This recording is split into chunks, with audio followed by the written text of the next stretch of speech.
네, 안녕하십니까. 이재필입니다. 자, 뭐 어제 어린이날 휴일까지 잘 보내셨는지 모르겠습니다. 자, 이게 생활 리듬이 조금 깨지는 듯한 그런 느낌이 들죠. 뭐 인체 시계가 주 5일에 이렇게 저 같은 경우는 뭐 물론 6일 근무하시는 분들도 계시겠지만요. 주 5일 정도에 맞춰져 있는데 중간중간 이렇게 휴일이 끼면 좀 더, 뭐랄까, 좀 더 피곤한 것 같아요. 자, 일단 뭐, 휴일은 다 지났고, 우리 증시도 이제는 일상을 찾아서 움직이겠죠. 자, 그 전에 저거 조금 좀 짚어보고 넘어갈까요? 지금 트럼프가 뭐, 우한 바이러스 연구소에서 바이러스가 처음 발현을 했네, 어쩌네, 그러면서 굉장히 좀 그 관세를 부과를 한다, 어쩐다, 그런 얘기들을 막 하고 있죠. 그리고 중국 쪽에서도 마찬가지, 뭐 중국의 환구시보나 뭐 CCTV, 인민일보, 자, 이런 쪽에서도 하는 얘기가 폼페이오도 막 이 우한 바이러스 연구소 뭐 그쪽 얘기를 하고 그랬죠. 그러니까 폼페이오한테 코로나19 발언 저거 제정신 아니다 이렇게 얘기를 했는데요. 자, 이게 진짜든 아니든 진실은 우리는 중요하지가 않죠. 지금 그럼 뭐가 중요하냐? 왜 이런 얘기들이 나오고 있는지 그런 부분들을 한번 짚어보면 나중에 뭐 어떻게 흘러갈지 이런 부분들도 좀 알게 될 것 같습니다. 자, 뭐 지금 좀 이따가 트럼프가 뭐 코로나19 바이러스 보고서를 좀 공개할 거다 뭐 이런 얘기들까지도 하는데요. 이거는 저는 그렇게 봅니다. 쟤네들 트럼프 같은 경우도 지금 미국 쪽에서 대선이 11월 달에 있는데요. 조 바이든한테 몇몇 경합 지역 그쪽 같은 경우 딱 나눠져 있죠. 민주당, 공화당 뭐 이 지역이 딱 나눠져 있는데 우리나라도 마찬가지 뭐 국회의원 투표할 때 보면 경상도, 전라도 이렇게 나눠져 있지 않습니까? 물론 저는 이런 것들이 굉장히 좀 안 좋은 현상이다라고 생각을 하고 있는 사람 중에 하나인데요. 미국도 마찬가지예요. 자, 근데 경합하는 부분들이 있겠죠. 그쪽에서 지금 조 바이든 후보가 트럼프보다 우세한 걸로 그렇게 나오기 때문에 이 트럼프는 예전의 기억이 있을 거예요. 예전에 중국을 때렸을 때 본인의 지지율이 올라가는 그런 것들을 경험을 해 본 사람입니다. 그래서 아마 그런 걸 노리고 좀 이런 행동을 하지 않나 싶은 생각이 들고요. 만약에 근데 이거 중국 같은 경우도 인정을 할 수가 없어요. 인정을 할 수가 없는 게 만약에 그게 그쪽에서 뭐 발현이 됐다 이렇게 갖고 좀 정설로 이렇게 받아들여질 경우에는 시진핑은 어떻겠습니까? 자기 권력을 내놔야 될 그런 엄청난 사안이에요. 이런 것들은. 자, 국민들을 얼마나 고생을 시켰습니까? 중국 인민들. 그렇게 고생을 시켰고, 전 세계적으로도 지금 뭐 얼마나 많은 민폐를 끼쳤어요. 그렇기 때문에 이게 사실이라고 하더라도 중국은 인정을 할 수가 없을 겁니다. 그리고 미국 같은 경우는 트럼프는 이게 뭐 우한에서 발현이 안 되고 자연적으로 발현이 됐다고 하더라도 이렇게 중국을 좀 이렇게 대선에 이용하기 위해서 중국을 이렇게 괴롭힐 수밖에 없는 그런 사안일 겁니다. 자, 그렇다면 결론은 어떤 형태로 가게 될까요? 자, 지금 뭐, 관세를 추가로 물린다, 막 이런 얘기들도 하는데요. 이건 정말로 최후의 카드일 겁니다. 자, 뭐, 트럼프가 지지도에서 완전히 좀, 조 바이든한테 완전히 지는 걸로 나오면 아마 이런 극약 처방도 할 거예요. 하지만, 웬만해서는 이런 극약 처방을 했다가는 미국 주가 겨우 좀 이렇게 올라왔던 것들, 이런 것들 전부 다 물거품이 되죠. 자, 미국 대통령은 경제를 망치고 재선을 한 예가 없습니다. 그렇기 때문에 이런 부분은 완전히 좀 극약 처방인 그런 경우에 나올 수 있을 거고요. 자, 뭐 될 수 있으면 충격을 안 주면서도 자기 지지율을 높이는 그런 방향들을 찾고자 할 것 같아요. 자, 그리고 뭐 그 카드 중에 하나는 뭐 북한 관련되는 그런 카드도 있을 수 있다라는 생각이 들고요. 자, 지금까지 우리가 뭐 문 대통령께서도 그렇고 뭐 뭘 좀 북한하고 하려고 하더라도 이런 좀 제재에 막혀 있는 그런 경우가 굉장히 많았었죠. 자, 그래서 못한 경우도 굉장히 많은데 문 대통령께서도 일단 우리가 할 수 있는 부분들, 그런 부분들부터 찾아봐라, 이런 얘기를 하셨고요.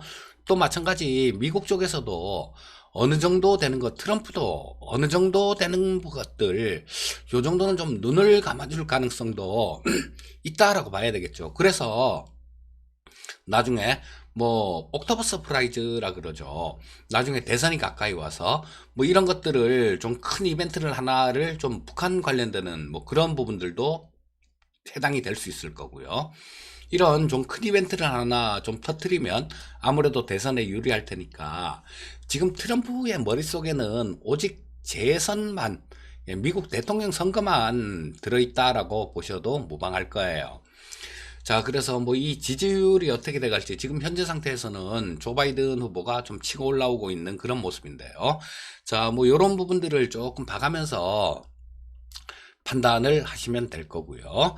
자, 조금 뭐 트럼프 얘기, 뭐 그런 얘기, 뭐 요런 부분들이 아무래도 뭐 오늘 뭐 당장 장이 어떨 것 같습니다. 뭐 이런 것들, 그런 것보다는 이런 것들이 좀 시장에 큰 줄기를 잃는데 많이 도움이 되기 때문에 조금 좀 길게 좀 말씀을 드렸고요. 자, 주요 뉴스들 그거 말고도 몇 가지가 좀 있었죠. 자, 패드 쪽에서는 5월 초부터 회사채 ETF를 매입을 시작할 것이다, 이런 얘기를 했고요. 자, 클라리다 미국 연준 부의장이죠. 자, 이 사람은 하반기부터 경제가 회복될 것이다 라는 얘기를 했어요. 자, 그런데 그 전에 또 그런 얘기를 했었죠. 불확실성이 굉장히 많이 증대되고 있다. 자, 이런 얘기를 하면서 그 잘 올라가고 있던 미국 증시가 조금 클라리다의 발언이 나오고 난 다음에 좀 저 장막판에 상승폭을 좀 반납하는 그런 모습이 나왔습니다. 그리고 골드만삭스 쪽에서도 좀 우리가 듣기 좋은 얘기를 좀 하네요. 골드만삭스는 경기가 이미 바닥을 쳤을 수도 있다라는 그런 얘기를 했고요. 자, 이게 어떻게 될지 참 큰 변수인데요. 트럼프가 경제활동을 재개를 하기를 막 간절히 좀 바라고 있죠. 그리고 일부 주에서는 뭐 일정 부분 또 경제 재개를 시작하고 있는 것도 사실이고요. 자, 그런데 미국이 이런 상태로 그냥 좀 풀어놨다가는 다음 달 초 정도에 사망자가 하루에 3,000명 정도로 현재 수준의 2배 달할 것이다라는 그런 좀 충격적인 그런 좀 보고서도 나온 게 있습니다. 자, 뭐 요렇게 된다라면 이거는 조금 문제도 있을 수 있겠죠. 물론 이런 것들이 불거져서 문제가 된다라면 트럼프도 나서고 또 연준도 나서고 그러면서 또 뭐 어느 정도 브레이크 역할은 하겠지만요. 하여튼 요런 불확실성들, 요런 것들은 좀 있는 그런 시장입니다. 자, 일단 글로벌 뉴스들 조금 살펴봤고요. 자, HTS 화면을 보면서 움직임 모습들을 한번 글로벌 증시 전체적으로 한번 짚어보고 넘어가도록 하겠습니다. 자, 뭐 중국 쪽은 휴장이었었고요. 자, 홍콩 쪽은 한 1% 정도 상승해서 마감되는 모습이었고요. 자, 그리고 대만 쪽도 마찬가지 한 0.5% 정도 상승 마감한 모습이었습니다. 어제 우리장 휴장일 때 그때 얘기하는 거예요. 자, 그리고 미국 시장 쪽을 보게 되면 다우가 0.56% 정도 상승 마감, S&P 500이 0.9% 정도 상승 마감, 나스닥도 1.13% 정도 상승 마감했고요. 필라델피아 반도체 지수는 뭐 약 1.7% 정도 상승 마감한 모습이었습니다. 그 외에 뭐 유럽 증시 쪽, 뭐 이런 쪽들도 상당히 좀 괜찮은 모습으로 마감됐고요. 자, 이 미증시 나스닥 10분봉을 보면서 조금 짚어보도록 하겠습니다. 자, 보시면 요거였었죠. 자, 차라리 어제 우리나라 시장이 좀 있었으면 좀 더 좋지 않았을까 싶은 뭐 그런 생각도 좀 듭니다. 자, 왜냐하면 시장 자체가 뭐 나스닥 선물이나 이런 데 조금 영향을 많이 받는 시장이기 때문에 어제도 낮에 그 나스닥 선물은 괜찮았었죠. 자, 엊그저께 우리나라 시장은 그 어린이날에 대한 휴일에 대한 그런 불확실성 이런 것들 때문에 좀 눌렸었죠. 자, 근데 여기서 저 어제 아침에 끝난 미국 시장 같은 경우도 상당히 좀 좋은 그런 모습이었어요. 그리고 오늘 아침에 끝난 해외 시장 저 나스닥도 좀 괜찮은 그런 모습이었는데 조금 어제보다는 조금 못하죠. 왜냐하면 어제 아침에 끝난 시장은 끝이 살아 있었어요. 자, 끝이 살아 있어서 추가 상승에 대한 기대감들 이런 부분들도 일정 부분 갖게 해주는 그런 모습이었는데 오늘 끝난 장은 물론 뭐 클라리다 연준 부의장이 경제 불확실성들 뭐 이런 부분들을 얘기를 하면서 좀 밀린 그런 내용이지만요. 그리고 또 하반기에 살아날 것이다 라는 그런 얘기를 하긴 했지만 자, 장 막판 끝나기 전에 뭐 한 40분 정도 남겨두고 여기 10분 봉이니까 캔들 하나에 10분짜리다 라고 보시면 됩니다. 자, 여기서부터 이까지 한 40분 만에 좀 하락한 게 100포인트 정도 하락했더라고요. 그러니까 뭐 한 1.2% 정도 그쯤을 좀 밀린 그런 모습이었어요. 원래는 이때까지만 하더라도 2%가 훨씬 넘게 올라 있었죠. 자, 그래서 그 장 막판에 좀 밀린 모습들 요런 것들이 조금 미국 시장의 특징적인 부분이었다. 이렇게 보시면 되겠고요. 자, 일봉 한번 보시게 되면 나스닥 같은 경우는 뭐 아직까지 괜찮은 모습이에요. 자, 뭐 다우나 S&P 쪽도 마찬가지 차트가 그렇게 문제가 되지는 않는 모습이고요. 자, 일단은 뭐 위에 윗꼬리를 단 그런 십자형 도지 형태로 어제 아침에 시장은 마감이 됐고, 자, 일단 뭐 요거는 우리나라 쉬는 동안 이 미국 쪽 같은 경우는 괜찮은 그런 모습을 보였다. 요렇게만 해석을 하시면 되겠습니다. 자, 국내 증시 수급 한번 짚어 보도록 하겠습니다. 자, 참, 예, 개인 투자자들 대단했습니다. 자, 지난 금요일 날 같은 경우도 약 1조 7천억 정도를 개인 투자자들이 순 매수를 하는 모습이었어요. 자, 그리고 외국인들은 9,400억 정도를 순매도했고, 기관이 한 8,060억 정도를 순매도했습니다. 자, 요즘 시장을 좀 좌지우지하고 있는 게 이 연기금 쪽이에요.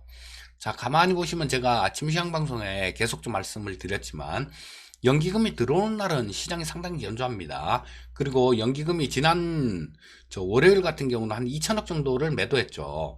그래서 아마 이런 부분들 때문에 그 오후장에 좀 끝이 조금 죽은 그런 모습일 거예요. 자, 일단 뭐 저 코스피 시장 쪽 수급은 개인 투자자만 1조 7천억 정도 매수했다. 이렇게 보시고요. 자, 코스닥 시장 수급은 외국인들이 일정 부분 조금은 좀 매수를 해줬죠. 78억 정도를 매수해줬고, 뭐, 기관이 773억 매도, 개인이 820억 정도 매수. 뭐, 특별한, 그런 의미를 두기는 조금 어려운 그런 시장입니다. 자, 근데 뭐, 요런 부분들 때문에, 이 외국인들도 조금 금요일날 매수를 해줬기 때문에 이 코스닥 시장이 코스피 시장보다 상대적으로 조금 견조한 모습은 나타났죠. 자, 선물 시장 보시게 되면 선물 시장도 의미는 없는 그런 숫자예요. 자, 보시게 되면 개인, 외국인 기관, 개인이 한 685억 정도 매도, 외국인이 630억 매수, 기관이 154억 매수. 자, 뭐 이건 몇천억씩 이렇게 돼도 큰 의미가 없다라고 볼 수 있는데 몇백억 정도 갖고 어떤 의미를 둘 필요는 없습니다. 옵션 시장 한번 보고 넘어가도록 할게요. 자, 그리고 제가 뭐 우연 TV를 보다 보니까 내일이 이번 주 목요일 내일이 만기다 이렇게 얘기하시는 분 계시는데요. 틀린 얘기입니다. TV에서 틀린 얘기 한 거예요. 자, 옵션 만기는요, 한 달에 한 번 있는데, 둘째 주 목요일이라고 생각하시는 분들이 상당히 많습니다. 둘째 주 목요일이 아니에요.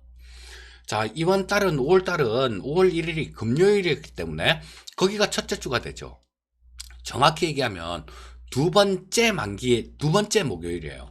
목요일이 두 번째 날이, 목요일이 두 번째인 날, 그날이 만기란 얘기입니다. 금요일부터 시작했기 때문에 내일은 첫 번째 목요일밖에 안 되는 거죠. 그래서 옵션 만기는 다음 주 목요일이 옵션 만기가 되는 겁니다.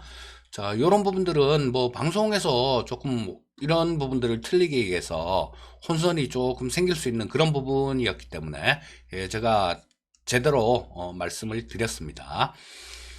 자, 외국인들이 뭐 한 34억 정도 매도, 콜옵션 쪽, 금융투자가 26억 정도 매수를 해줬고요. 자, 그리고 풋 쪽도 마찬가지 외국인들 70억 정도 매수, 자, 금융투자가 35억 정도 매도, 방향이 조금 엇갈려 있죠. 그리고 또 이런 거 누적 수급으로 보더라도 지금은 금융투자하고 외국인들 같은 경우는 방향이 조금 엇갈리는 그런 방향이 나오고 있어요. 하지만 이게 그 규모가 그렇게 많이 크질 않습니다. 규모가 많이 크질 않기 때문에 뭐 특별하게 좀 신경을 쓰지는 않아도 될 그 정도 상황이에요. 자, 일단 뭐 요런 부분들 같은 경우는 변화가 좀 크게 생기면 또 제가 다시 말씀을 드릴 거고요. 뭐 아직까지는 옵션 시장의 수급은 그렇게 크게 신경을 쓰지 않으셔도 될 것 같습니다. 자, 국내 증시 투자 전략을 조금 말씀드려야죠. 자, 코스피 10분봉을 보면서 좀 말씀드리도록 하겠습니다. 흐름부터 일단 살펴볼게요. 자, 보시면 좀 급락, 우리 지난주 연휴 지나고 그때 해외 시장, 미국 시장 쪽이 좀 안 좋았죠. 그래서 좀 급락해서 출발하는 모습이었어요. 자, 장중에 동학개미라고 하는 개인 투자자들의 힘이었죠. 자, 이렇게 강하게 좀 올라오는 모습이 나왔지만 오후장 들어서 뭐 기관 외국인들 그냥 물량을 좀 갖다 이렇게 퍼붓는 모습이었죠. 자, 그래서 아무래도 그런 모습이 나오다 보니까 또 휴일에 대한 불확실성이 있죠. 그러니까 미국 시장 그 월요일 날 시장을 얘기하는 겁니다. 미국 시장 좀 빠져갖고 반등이 나올 것 같긴 한데 야, 하루 오르고 하루 빠지면 꽝이잖아. 뭐 이런 심리가 조금 작용했던 것 같아요. 오후장 들어서 좀 많이 밀리는 모습으로 해서 자, 뭐 종가 부분이 저가 근처에서 끝나는 조금 좀 기술적으로는 안 좋은 그런 모습이 나왔죠. 자, 일봉을 보면서 또 말씀드리도록 하겠습니다.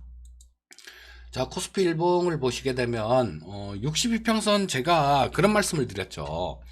자, 이 62평선 자체를 파란선입니다.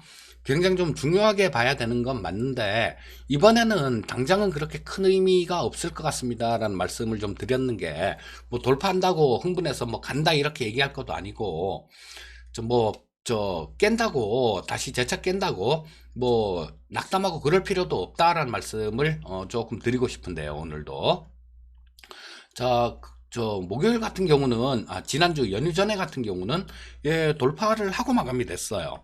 돌파를 하고 마감이 됐는데 연휴 지나고 와서 그냥 깨버렸죠. 자, 근데 지금 특별한 오늘 같은 경우는 좀 뭐 올라서 시작할 가능성이 상당히 높겠죠. 왜? 자, 휴일 리스크를 반영해 갖고 월요일 날 좀 많이 그 과도하게 좀 하락했으니까 조금 이렇게 떠서 그렇게 출발할 가능성이 높아 보이는데요. 또 너무 과도하게 상승을 한다라면 매물출회도 될 수 있습니다. 자, 지금 현재 상태가 자, 뭐 당장 어떤 방향성을 주진 않아요. 근데 제가 이렇게 이평선 움직이는 모습들하고 이런 것들을 보면 한 다음 주 후반 정도나 다음 주 목요일이 옵션 만기죠.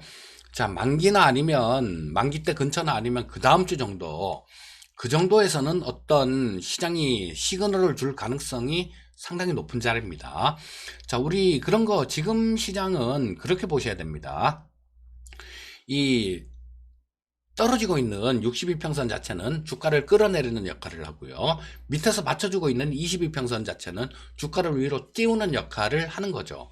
자, 그래서 지금 뭐 오늘 좀 올라가고 시작을 하면 일정 부분 매물 출회 가능성도 있다라고 보셔야 돼요.